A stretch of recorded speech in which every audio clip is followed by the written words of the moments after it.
goalie who played the angles. Hasek with a miraculous save! Who do you think is the greatest goalie in NHL history? Could it be Dominik Hasek, the guy that likes to come out of his crease and attack players? Or maybe Patrick Roy, who also loves to play with the puck outside of his zone? Or is it Marty Brodeur, the man, the myth, the legend, saves 100 pucks at once? And of course, as a Flames fan, I'm automatically thinking about Mika Kiprzov. But there's been some great puck stoppers in the history of the National Hockey League. So here are the top 15 of them who have ever played the game. And number 15 is none other than Johnny Bower. Hasek with a miraculous save! Incredibly, Bauer did not establish himself as an NHL regular until he was 35 years old.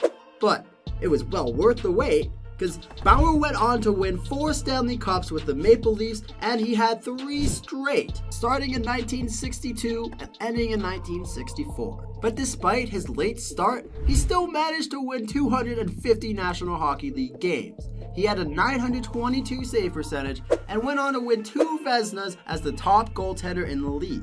Bauer was probably the best goalie to ever use a poke check, and he played until he was 45. But number 14 has one of the best nicknames for a goalie, Mr. Zero. Frank Brimsick exploded onto the scene with a spectacular rookie year in 1938-39 as a member of the Boston Bruins. He led the league with 33 wins, having a 1.56 goals against average and 10 shutouts. That year, he won the Vezina, the Calder Trophy for being Rookie of the Year, and was a first-team All-Star. Brimsick capped off the season by backstopping the Bruins to the Stanley Cup.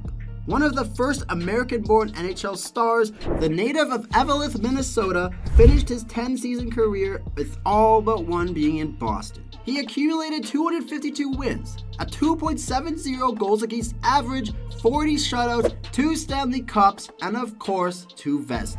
But number 13 was sometimes overshadowed by his older brother. Yet, Tony Esposito was impressive enough in his own right.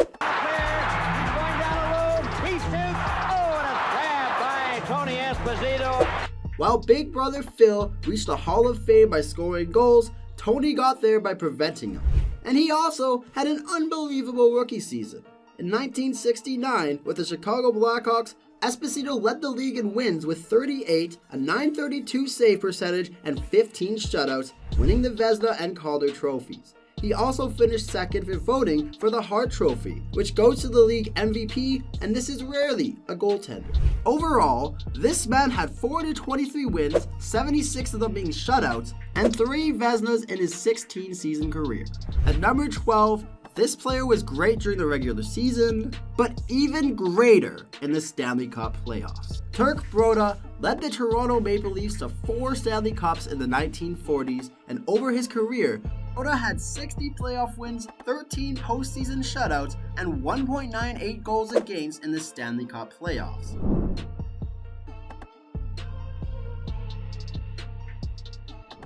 He wasn't too shabby in the regular season though, with 304 career wins, a 2.53 goals against average with 2 Vezinas. Number 11 also saved his best for the postseason, Billy Smith.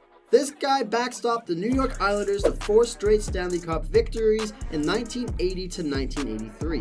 And not only did he defend those champions, but he also defended his space in the crease by swinging his goal stick and occasionally taking it another step further with his fists. Smith's record in Stanley Cup playoff games was 88 to 36, and he won the Conn Smythe Trophy as the most valuable player in 83. As far as the regular season is concerned, Smith won 305 games and a Vezina. But here's where we get to the real action, the top 10. And here at number 10, this guy is still a celebrity in the city where he led his team to consecutive Stanley Cups almost 50 years ago, Bernie Perron. You never see that face. He won't take that mask off until he's really 0.75. Won the Cup with the Philadelphia Flyers in 1974 and 75, and was spectacular in those 2 seasons.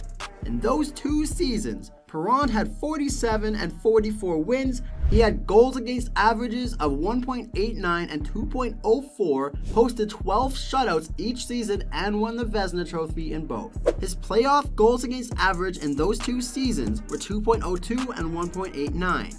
Perron had a combined 6 playoff shutouts over those two seasons and was the playoffs' most valuable player in both years. Now, the overall numbers and statistics for the goaltender, who is number 9 on our list, may not seem that impressive, but the only stat that matters as far as Grant Furr is concerned is the 4 Stanley Cups. Furr was the go-to netminder for the high-powered Edmonton Oilers that featured Wayne Gretzky, Mark Messier, and Paul Coffey. In the 80s, this was the highest scoring era in the history of the National Hockey League, and that didn't seem to be a concern to Mr. Furr.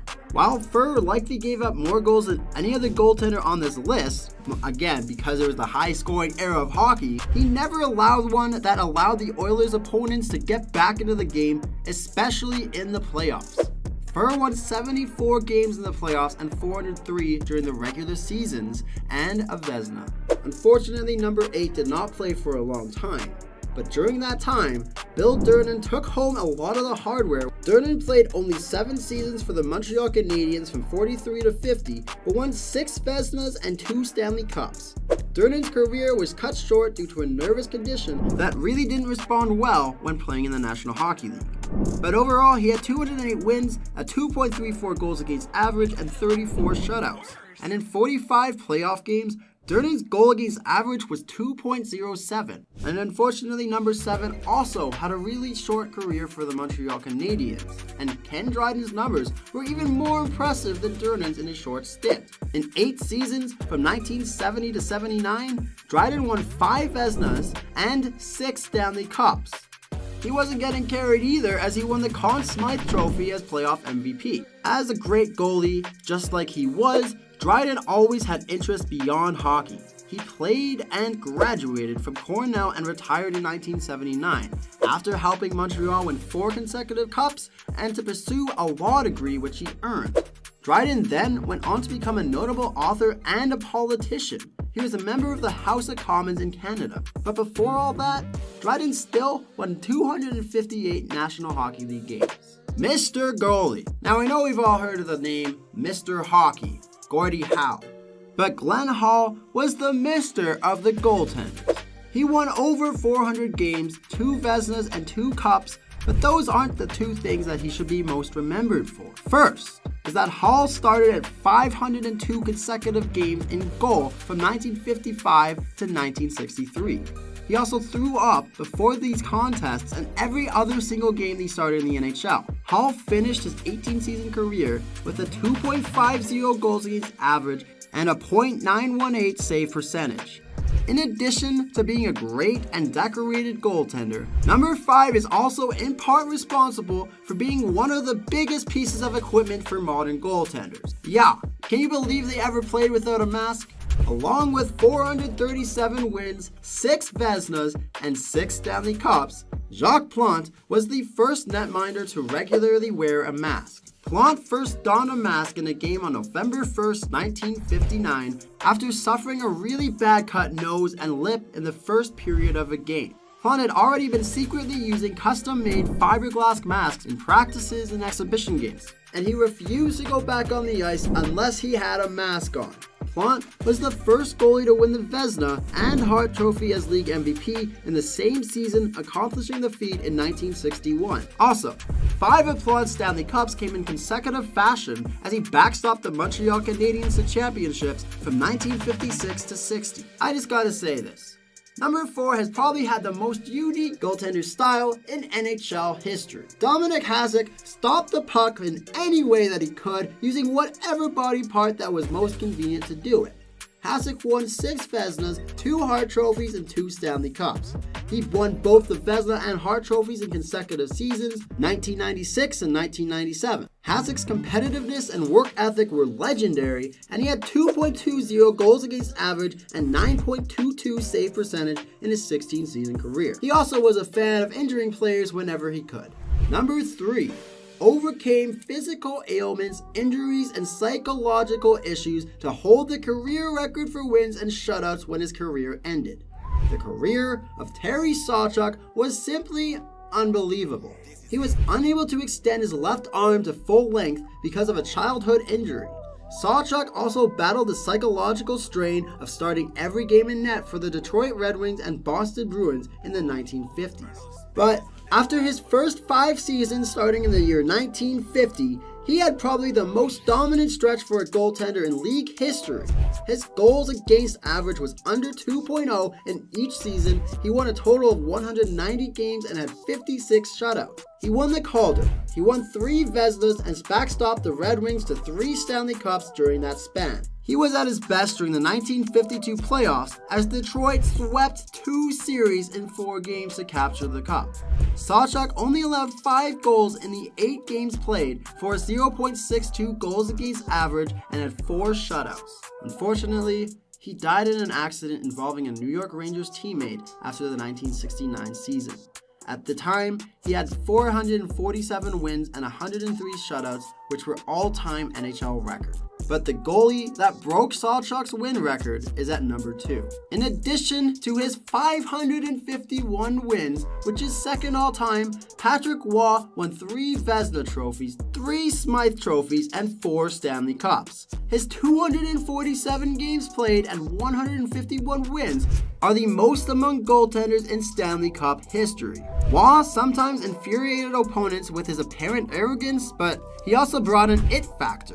And he had very much charisma that no other goalie had. And last but not least, at number 1, the best goalie in NHL history, broke both Sawchuk and Waugh's records. Martin Brodeur even scored 3 goals in his career, including a playoff goal. Brodeur combined a number of styles and was one of the best puck-handling goaltenders in history. He was the focal point of the defense-first strategy, playing with the New Jersey Devils for the greater majority of his career. Brodeur won 691 times, and 120 of those wins were shutouts during his 22 season in the NHL. He also won 4 Vezinas and 3 Stanley Cups. Brodeur played 205 playoff games, and 113 of them were wins, second only to Waugh. So there you have it, the 15 best goaltenders in NHL history. Which one of these goaltenders are your favorites? Are some of the more recent goalies potentially caliber for being on this list themselves, like Henrik Lundqvist or Carey Price? You could probably even make an argument for Marc-Andre Fleury or even Jonathan Quick. But leave a comment below what your list is and if you strongly agree or disagree with our ranking. And click this box here to watch the craziest goalie versus player moments. If you like this video, don't be a bender. Hit the like button, hit the subscribe button, help the algorithm, help us grow. And see you next time.